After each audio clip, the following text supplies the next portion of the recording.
क्यों आई हो तुम यहाँ? क्या चाहिए तुम्हें? बेटी तुम बैठो तो सही। इट्स ओके मिसेस शर्मा, कम से कम मैं आपसे तो तहजीब की उम्मीद रख सकती हूँ। तुम यहाँ हमारी मेहमान नवाजी देखने तो नहीं आई हो, काम की बात करो। It's all right Mrs Sharma, मैं भी यहाँ अपना वक्त बर्बाद करने नहीं आई। जितने कम शब्दों में होगा उतने मैं कह दूंगी। मुझे तुमसे ये उम्मीद नहीं थी अरुंधति कि तुम इतना नीचे गिर जाओगी कि डिजाइनर्स कंपटीशन से तुम मेरा नाम ही कटवा दोगी। नहीं नहीं, आरू को मैं जानती हूँ, वो ऐसा नहीं कर सकती। मैंने ऐसा ही किया है। क्या? इसने अपना नाम कंपटीशन में बेईमान तरीके से शामिल किया, लोगों को पैसे देकर और कीमती तोहफे देकर। इसे तो पहले राउंड में रिजेक्ट कर दिया था। मैंने पब्लिशर से सिर्फ इतना पूछा कि इसे सिलेक्ट करने का बेसिस क्या है, इसमें क्या गलत है माँ? आरू तो पब्लिशर के पास गई थी नंदिता की शिकायत लेकर। अगर आपको ऐसा समझना है तो ऐसा समझिए। मेरी समझ में तो सिर्फ इतना आ रहा है अरुंधति कि तुमने मुझसे हारने के बजाय ये सही समझा कि कंपटीशन से मेरा नाम ही कटवा दो। Am I right? Not at all. Aaru please, मैं इसके बेहुदे सवालों का जवाब दे रही हूँ माँ। इसलिए तुम्हें बेहुदा होने की कोई जरूरत नहीं मैं है। इसे ये समझाना चाहती हूँ कि इसका और मेरा कोई मुकाबला हो ही नहीं सकता। मेरे पास इसकी तरह खैरात के पैसे नहीं है कि एक कंपटीशन में शामिल होने के लिए मैं लोगों को कीमती तोहफे बांटती फिरूं। तुम्हारी कंगाली को मुझसे अच्छी तरह से कोई नहीं जानता अरुंधति, इसीलिए तो मैं हैरान हूँ। तुमने ऐसा क्या कर दिया कि पब्लिशर तुम पर मेहरबान होने पर मजबूर हो गया? हाँ? बस करो आरू, तुम दोनों को बड़ों का कुछ लिहाज है या नहीं? बड़ों का लिहाज इसलिए तो मैं इतने दिन तक खामोश रही मिसेस शर्मा। इसने मेरे ऑफिस में इनकम टैक्स की रेड करवाई, मेरे खिलाफ वसीयत को लेकर केस किया, ऋत्विक मुंजाल को कंपनी से अलग करने की कोशिश की और यहाँ तक कि मुझे और मेरी मम्मी को गालियां दी। मैंने कभी कुछ कहा? मैंने कभी कुछ नहीं कहा। लिहाज तो मेरा नहीं किया गया यहाँ पर। तुम होती कौन हो मेरे पापा की नाजायज औलाद होने के सिवाय? हाथ जोड़ती हूँ, प्लीज बस करो। नहीं मिसेस शर्मा, आज मैं तुम्हें बताती हूँ अरुंधति शर्मा कि मैं कौन हूँ। मैं इस घर की मालकिन हूँ जिस घर में तुम अपना सर छुपाए खड़ी हो। और आज मैं चाहती हूँ कि अगले 48 घंटों में तुम ये घर खाली कर वापस सड़क पर चली जाओ। मैं वो हूँ अरुंधति शर्मा जिसने तुम्हारी माँ के ऑपरेशन के लिए 2 लाख रुपए दिए थे आंखें बंद कर। लेकिन अब मुझे वो सारे रुपए वापस चाहिए और वो भी 1 हफ्ते के अंदर। रही बात जायज और नाजायज की, तो आज मुझे पूरा यकीन हो गया कि तुम्हारी जैसी एहसान फरामोश लड़की मेरे पापा की बेटी हो ही नहीं सकती, क्योंकि मेरे पापा की अच्छाई का जरा सा तिनका भी तुम में नहीं है। शायद पापा इस बात से बहुत अच्छी तरह से वाकिफ थे, इसीलिए जाते जाते वो मेरे सर पर तो ताज पहना दे, लेकिन तुम्हें गलियों की ठोकरें खाने के लिए छोड़ गए।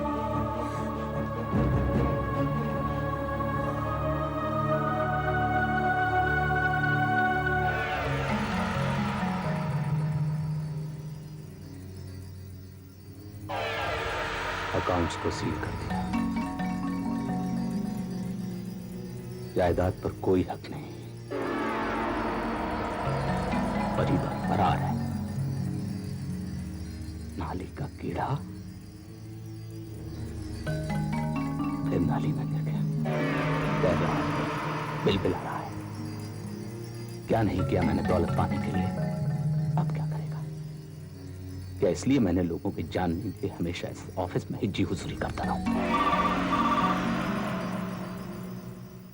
हेलो सर, मैं अकाउंट से जोशी बोल रहा हूँ। हाँ जोशी बोलो। आपने कंपनी अकाउंट का बैलेंस पूछा था ना सर? सारे लोन्स का पेमेंट हटाकर करीब 5 करोड़ के आसपास है। Thank you Joshi.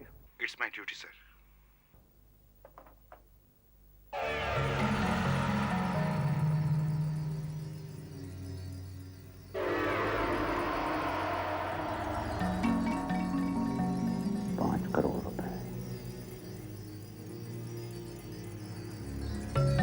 नंदिता शर्मा के साथ शादी करनी ही पड़ेगी।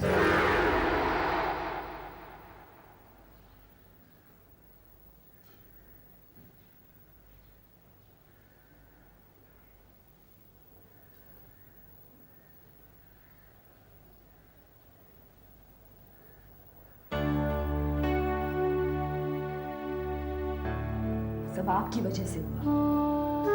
जिद थी ना आपकी इस घर में रहने की, क्या हुआ? जलील करके चली गई। आपके डॉक्टर के बिल्स उसने चुकाए। मैं आपसे कह रही थी कि ऋत्विक के दोस्त के पैसे लौटा देते हैं, लेकिन आपने क्या कहा? कोई जल्दी नहीं है, he is a part of a family. क्या हुआ? इससे पहले इतने बेइज्जत हम कभी नहीं हुए। चुप करो बच्चे, चुप करो। अरे ममता, मैं डॉक्टर को फोन करता हूँ।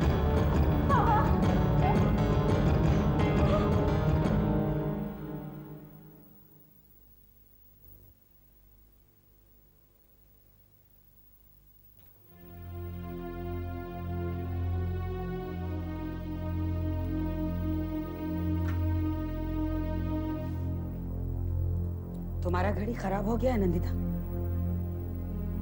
ना कोई फोन ना कोई खबर, कहाँ हो तुम? मैं फिक्र कर करके परेशान हो गई, लेकिन तुम्हें तो मेरी जरा भी फिक्र नहीं है ना। ठीक है, मेरा कल ही गोवा का टिकट कटवा दो, मैं कल ही गोवा जाएगी।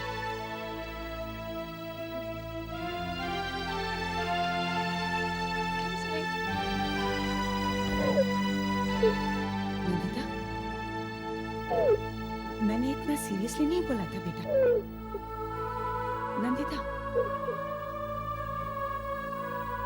क्या बात है बेटा, तुम इतना किस वास्ते रो रहा है?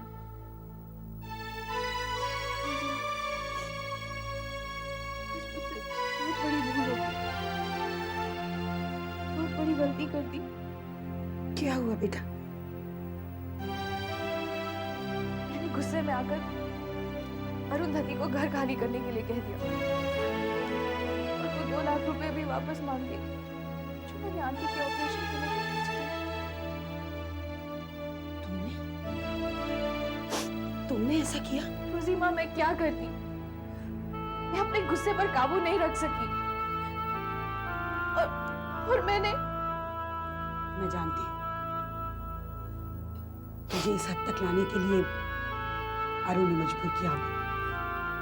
रोजी माँ, आंटी का तो कोई कसूर नहीं था, ये सब में उनका कोई कसूर नहीं है। मुझे ऐसा नहीं करना चाहिए था। मैं क्या करूं रोजी माँ?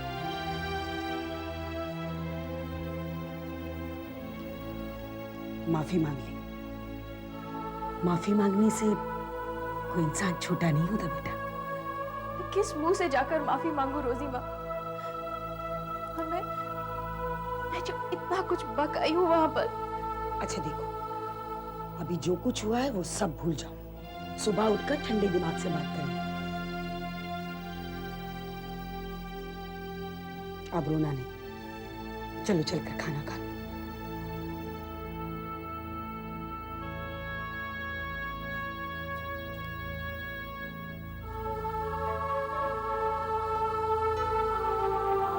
सॉरी पापा।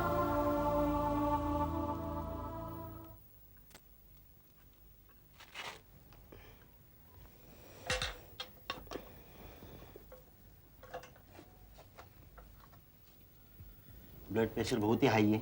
मैंने दवाइयाँ लिख दी है। मेरे ख्याल से 1 घंटे के अंदर ब्लड प्रेशर कम हो जाएगा। आप अपना ख्याल रखिए। चलो। Thank you doctor. You are welcome.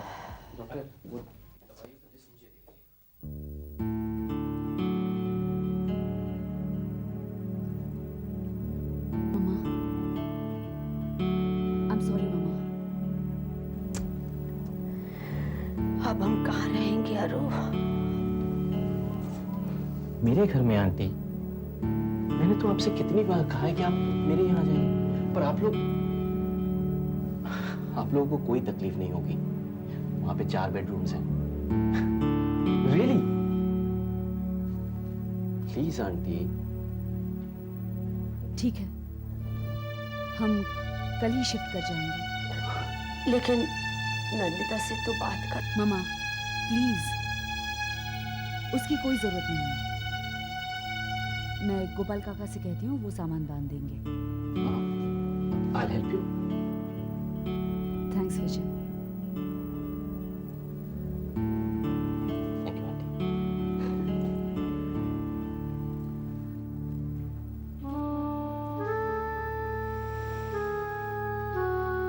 और क्या क्या देखना पड़ेगा मुझे।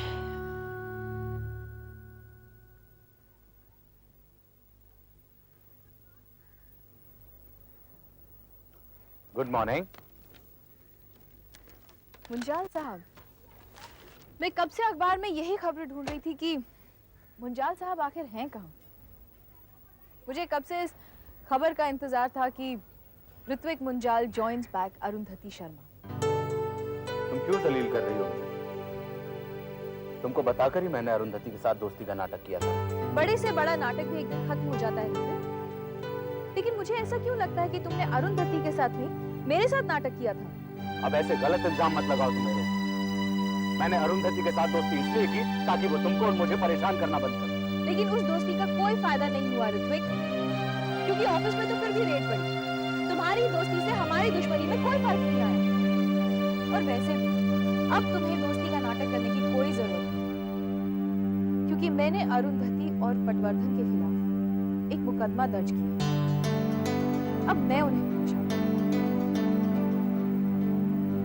तुम्हें बुरा जरूर लगेगा, लेकिन यकीन मानो ऋत्विक, मुझे मजबूर किया गया था। मुझे क्यों बुरा लगेगा? क्यों बुरा लगेगा मुझे? नहीं, वो तुम्हारी अरुंधति है ना, शायद मैं तुमसे पहले कह चुका हूं नंदिता कि मुझे इस किस्म के मजाक बिल्कुल पसंद नहीं।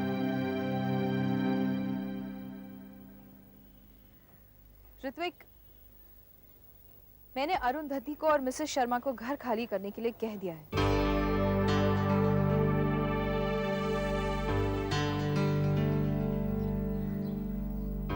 चाय पिएंगे मुंजाल साहब? मुझे ऑफिस जाने के लिए तैयार होना है, मुझे देर हो रही है। Excuse me please. तुम अपने और मेरे साथ इतना बुरा क्यों कर रही हो? मेरा हाथ छोड़ो मैंने तुम्हारा हाथ छोड़ने के लिए नहीं बोला है। प्लीज। मैं तुमसे प्यार करता हूँ, शादी करना चाहता हूँ तुमसे। तुम मुझसे प्यार करती हो? बोलो, मुझसे प्यार करती हो? शादी करो।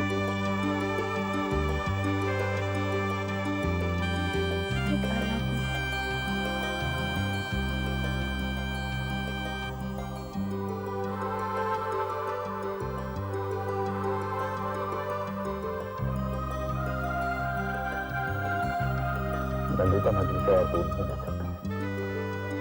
I love you.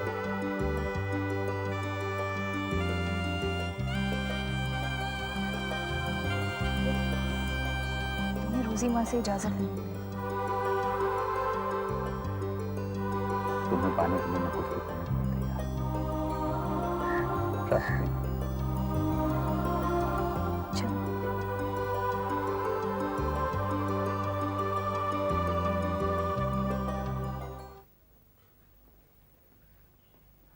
रोजी माँ,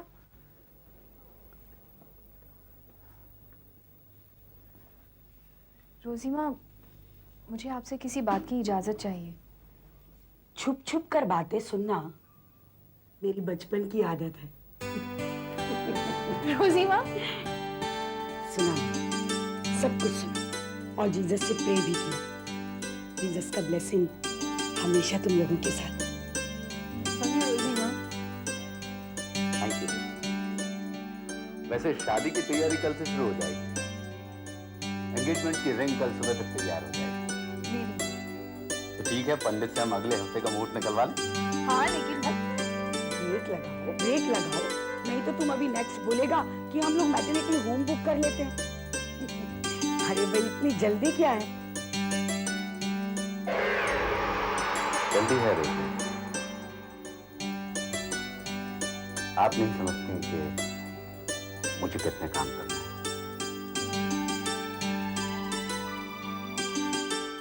आइए आंटी। अरे आओ। गोपाल काका, आप इस सूटकेस अंदर रख सकते हैं, उस तरफ। यही स्पेस है आंटी। पता नहीं काफी है कि नहीं। नहीं नहीं, बहुत अच्छे से रखा है तुमने इसे। कहाँ आंटी, मैं तो यहाँ अकेले रहता हूँ जैसे तैसे। आरू का हाथ लग जाएगा तो एकदम वो कमरा अंदर देखता मैं ठीक है कि नहीं। ऊपर की तरफ। मैं जरा जाकर आती हूँ। कहाँ? मुझे प्रोजेक्ट मीटिंग है। नहीं नहीं आरू, ऐसा मत करना, उसे बुरा लगेगा। आप उसे बता देना ना, वो समझ जाएगा। अरे कम से कम उसे बाय तो कहती जाओ। हाँ, मुझे देर हो रही है, आप बता देना। ओके? आरू, कमरा बिल्कुल ठीक है आंटी। वहां मैंने एक आरू कहाँ गई? वो अभी अभी बाहर गई कुछ जरूरी काम से। अभी आ जाएगी। तुम तब तक मेरा कमरा दिखा दो। हाँ चलो। आइए ना।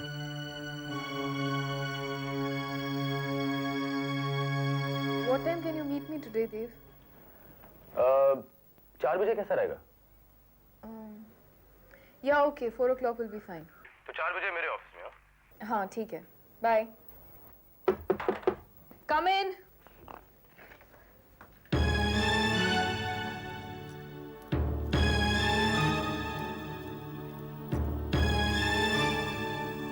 मैं तुम्हें ये बताने आई हूँ कि मैंने अपना नाम कंपटीशन से हटा लिया है।